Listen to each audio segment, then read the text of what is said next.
Hello, I'm Mike Swidersky. I'm a beef and sheep farmer from Melanchthon Township in Dufferin County.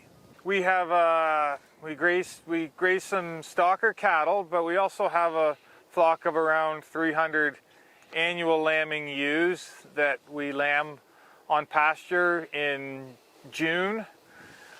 So the last couple years we've grazed worked with a cash crop neighbor, and we've grazed a little bit of red clover that was underseeded into winter wheat. So this year we've moved our flock, we weaned our lambs a little bit early, and we moved our ewes a couple miles down the road, and we're grazing some red clover, and there's a bit of wheat, volunteer wheat as well, and we're just really happy to be grazing this quality red clover this year. So there is about 275 ewes, and they would range in age from yearlings having just had their first lamb to there's a handful of 10-year-old ewes. They moved on to this about the 3rd of September. So we're giving them about 3 or 4 days grazing at one time.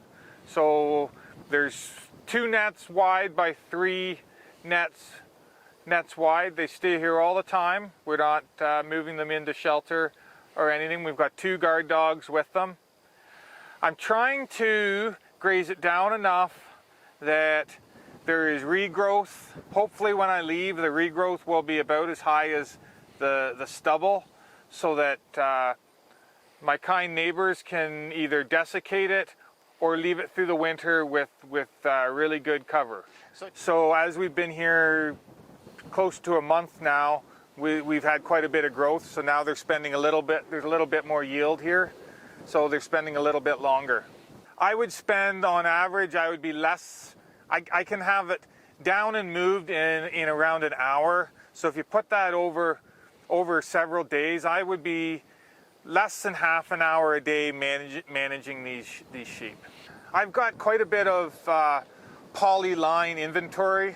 So I brought about 2,000 feet of water line with me, and right now I'm really not using it. I tested last week, we had some really sunny days, and they drank about 20 gallon of water last week, and I'm pretty sure that was just the dogs. So right now I'm monitoring how much water they need.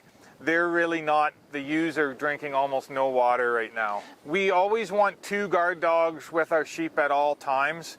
The dogs do not roam. They stay in the netting with the sheep.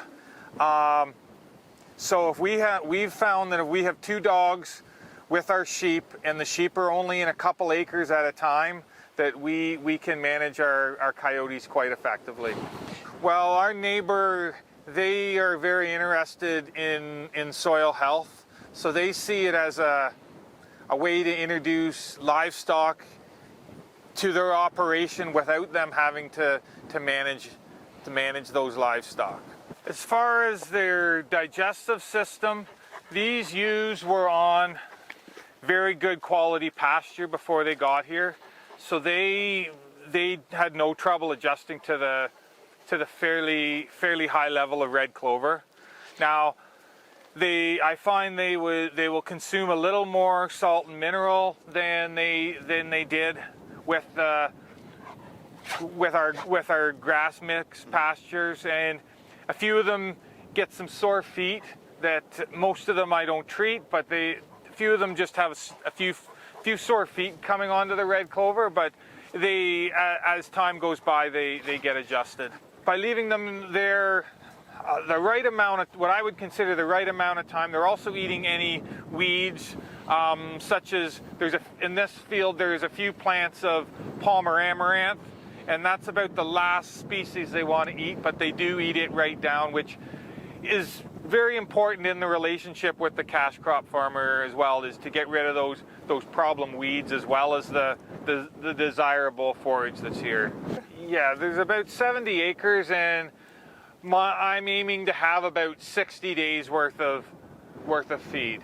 So At our home farm, we've got cattle and sheep grazing, and towards partway through August, I did my grazing math and figured out my animal units, and with the cattle gaining weight and the sheep having big lambs on them, I decided I needed to get something out of there, and we decided to wean our lambs and move our ewes here in order to maintain the forage we had at home at a good level. Some of the first stuff I have grazed, you definitely could regraze it, but my goal is to leave it in really good condition for the crop farmer. They've been out of this particular field for about 45 hours, and there's already regrowth happening. So we've had some sun and ideal growing conditions. So I'm not going to take it all. I'm going to try to have some good regrowth, keep this soil covered, and just try. I guess my number one goal is to promote really good soil for my cash crop neighbor.